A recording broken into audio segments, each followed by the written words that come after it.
Wina avuddeyo ku malaya Brenda Miles ddala anaasigaza akatale. Omugagga Lwasa yeebazizza Precious Remy so ng'ate bambi Namulondo akaabye nga Rema amwebaza. Kale ago n'agasingawo g'oba olindirira mu bujjuvu. Balamusizzaako mikwano gyange yonna gye musinzira okubeera ng'ate mumpuliriza. Mbagala nnyo mbagalira ddala mwebale nnyo okubeera nga buli vidiyo gye nteekayo mudduka zzambiro ne mujja ne mugiraba ne mulayikinga ne mukomentinga ate baana batu ne musubscribe nga mwebale nnyo mwebale ddala mikwano gyange temujjanga okwo Katonda abansasuliremu ekyo ekisinga obulungi bambi mu budde bwammwe bwe mumala wano eno ng'ate mumpuliriza. Manya nze Omumbejja Aisha Nassolo butereevu wano nkujjukiza nti nkutusaako amawulire gonna gagenda mu maaso kwa celebrities baffe bonna abali mu ggwanga lyattu Uganda ssaako ate n'abo abali wabweru w'eggwanga yadde ng'ate ennaku ezimu tubeera wano nga twogera ku nsonga ezimu oba endala nga twebuulirira emikwano gyange ate tusobole okubeera nga tumalako mu mbeera yonna. Kale n'obutakumayira budde ngenda kuba ntandikirawo butereevu n'agandese ate olunaku olwaleero naye ng'ate ngenda tandika n'amawulire ga nnaku nnyo nnyini ddala ag'omutemu bw'atyo eyalumbye ekyalo ky'e Kasunsa mu ggombolola y'e Katwe. Ono bw'atyo n'atematema omuwala era bw'atyo n'amukutulako ensingo. Tetunnamanya oba ne poliisi yennyini tennazuula nsonga ki ekigendererwa kyabadde ki ne bazadde b'omwana ono tebannamanya kuba yazze bagamba bazadde b'omwana bo bakoze statement ne bagamba nti omutemu oyo yazze yasoboledde muwala waabwe ng'agenze okunaaba era bw'atyo n'amutemako omutwe. Talina kirala kyonna kyonna kye yamukoze nti oba mureping oba ki ye just yazze ku kigendererwa kimu n'amutemako omwana omutwe era bw'atyo ne yeeyongerayo. Tebamanyi oba muwala waabwe omusajja ono yabadde amumanyi oba yabadde tamumanyi era tebamanyi na musajja ono wa gye yawamatuuse kujja ate bw'atyo kukola kikolwa ekyo eky'obutemu wabula nga tusaba omwoyo gw'omugenzi Katonda guwummuze emirembe ate era bambi bw'atyo agulamuze ekisa gumye emitima abako ab'eŋŋanda ssaako n'ab'emikwano. Mikono gyange twesabire otherwise ensi Uganda yo yatabuse ebintu si byangu n'akamu nga we tuyinza okubeera ng'ate tubisuubira. So ng'ate yo omugagga Lwasa ffenna gwe tumanyi obulungi bbawa Angel omu bw'ati ate nga ex wa Diana Nabatanzi era ye bw'atyo yavuddeyo ne yeebaza Rape oba muyite Precious Remy nga screenshot gy'olaba awo. Bw'atyo yawandiise nti sibaddeewo naye mwana gwe Precious Remy weebale kuba muzira kati ntegedde oli wanjawulo ku buno obukazi bwa TV obuzunga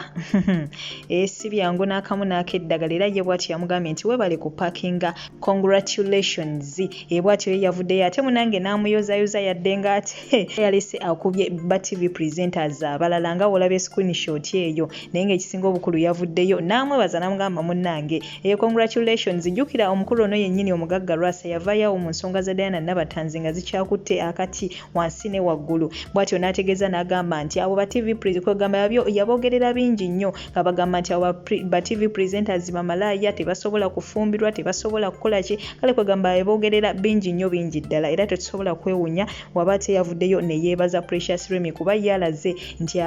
twakutuddewo ate ekyo gwe kye wali olowooza naye ng'ate munnange omugagga Lwasa kino kye yayogera tekyali kituufu kisinzira ku muntu. Mulimu abantu nga oba oliawo ebyobufumbo tebabyagala then mulimu n'abalala nga babyagala naye ate tekiri ku mulimu nti abakola we bati tebafumbirwa kuba ye yagamba nti ba TV presenters abakyala tebafumbirwa nedda tekiri ku mulimu muntu gwakola wabula kiri ku muntu ssekinnoomu yadde ng'ate munnange omulya mamba ab'omu ate bw'atyo n'akola ki n'avumaganya ekika naye ng'ebiseera ebisinga tulina okuyiga okwawula mu bantu tetulina kubatwalira wamu mu kibinja nti bano ekiringa bano abagamba nti bakadaama bakola kino naye ng'ate oba oliawo munnaye muntu omu yavuddeyo n'akikola naye mwenna ne babatwalira mu kibinja so banange ebintu ebyo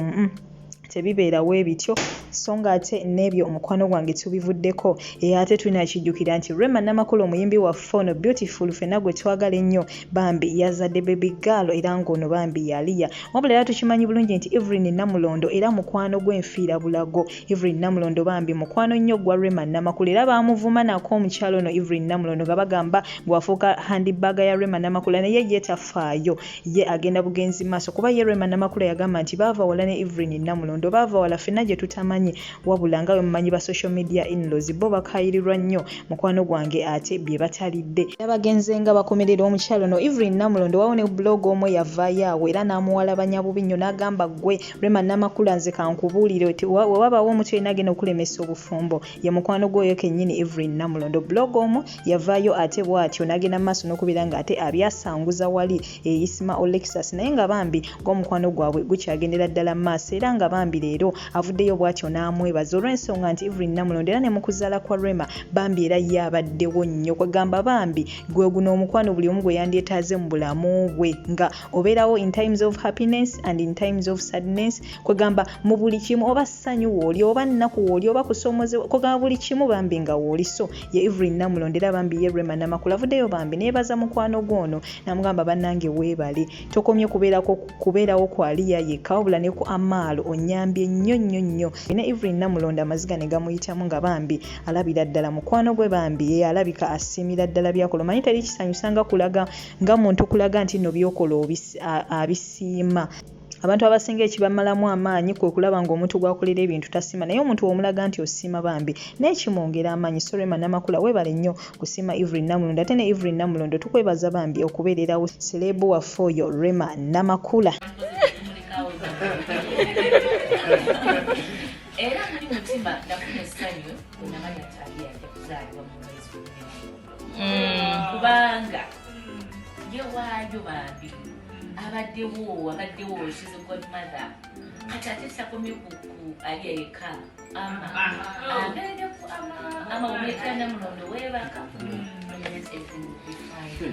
Namulondo weebale wabula ng'ate munzikiriza ensembya y'amawulire g'omuwala ono Brenda Miles eyeeyita Masolo Queen ate owe Dubai ono munaye twadde tukyali awo ate nga Calvin Kayanja ajjayo buyino agamba oyo omuwala bannaye tababuzaabuza oyo omuwala si malaya wabula musiyazi ye yagambye nti mugende munoonye vidiyo z'oyo omuwala vidiyo ze ezisinga obungi abeera yeemula n'abawala banne webeekiisinga ne bawala banne kwegamba bingi nnyo ate ne posti ze zennyini zaakola ayinza oteekako ekifaananyi ng'ayina muwala munne n'ateekako my wife kale kwegamba ebintu ebisinga obungi Calvin Kayanja yagenze maaso n'okubeera ng'ate ajjayo wino n'agamba omuwala oyo mumwegendereze mumunoonyerezeeko nnyo mujja kwesanga si malaaya wabula nga musiyazi ate nga nange wengenze munange ate nenjigga nga munaye woomanyi omuntu olina okukola research n'oleetera abantu ebintu naawe by'omaze okunoonyerezaako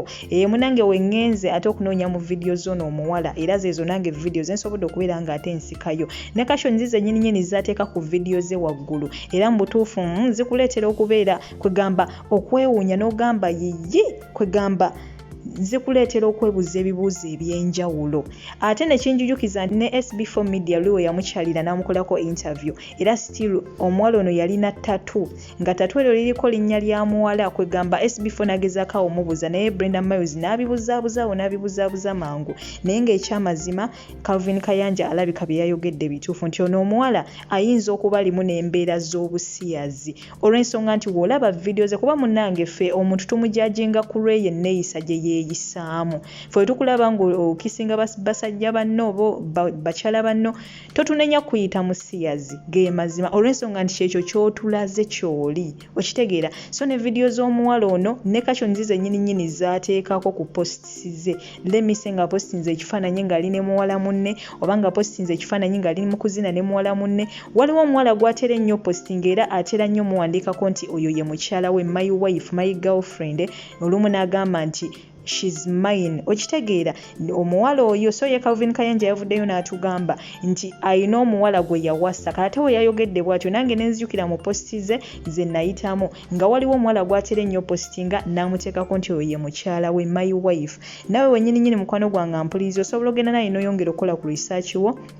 ojja genda okizuula nga kyenjogera kituufu ye Calvin Kayanja yavuddeyo n'amukuba bubinyo n'agamba oyo omuwala tababuzaabuza kubanga ebiseera ebisinga akola TikTok videos nga bw'ati akoowoola abawala ab'enjawulo nti bannange mujje mukole mujje mutunde mujje mukole ssente biki ye Calvin Kayanja yagambye nti ono omuwala kinalabika kyerimbikamu bwerimbisi gamba yagenze maaso n'agamba n'ogamba nti alabika y'omu kuba kwegamba abatwala abaana b'abende ate ne babajjamu ebitundu mu mibiri gyabwe ne babajjamu organs ezimu yadde ng'ekyo kyo sigenda sobola kubeera ng'ate nkikakasa naye nga mu bigambo bingi Calvin Kayanja bye yayogedde mu butuufu mulimu ate ebimu naawe byolabirako ddala nga bituufu senga oba ogenze mu maaso n'okubeera ng'ate naawe okola research wo ow'enjawulo so bambi omuwala ono alabika malaaya ate to make matters worse era alabika musiyazi kwegamba si byangu n'akamu n'akeddagala tunuulira vidiyo ezo ze nkuteereddeko osobola ogenda vidiyo emboozi nnyingi nnyo ng'ali ne bawala banne naye waliwo omuwala oyo gw'atera okubeera ennyo naye era atera nnyo n'omupositinga era atera nnyo omuteekako nti my wife. So Calvin Kayanja we yavuddeyo n'agamba nti omuwala ono musiyazi nze ng'omusaawakanye olw'ensonga nti nange mu bifaananyi bye mu videos ze mbadde nga nzija ndaba embeera etali ntuufu ku muwala ono naye wavuddeyo Calvin Kayanja n'akyogera ate ye ng'alaga abikakasiza ddala nange nenzukira ne ngamba ekitegeeza kye nalaba mu butuufu kyali kituufu oba munfuna wabula nga omuwala ono bapasita mwenna abampuliza basheeki mwenna mumuveeyo mumusabire kuba kino ekyamwambala yadde nga abyenyumirizaamu byakola alaba afuna ssente alaba ali mu bulamu obulungi naye nga mu butuufu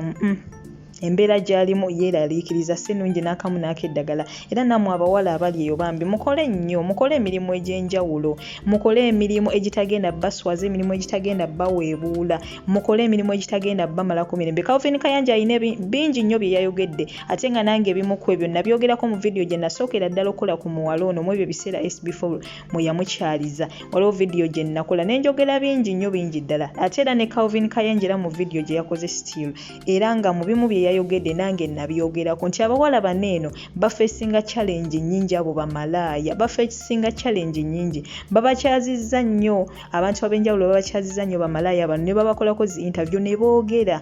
oli n'agula omusajja ng'ayina byagala omweyambulirako oli kwegamba bingi nnyo bingi ddala bingi nnyo.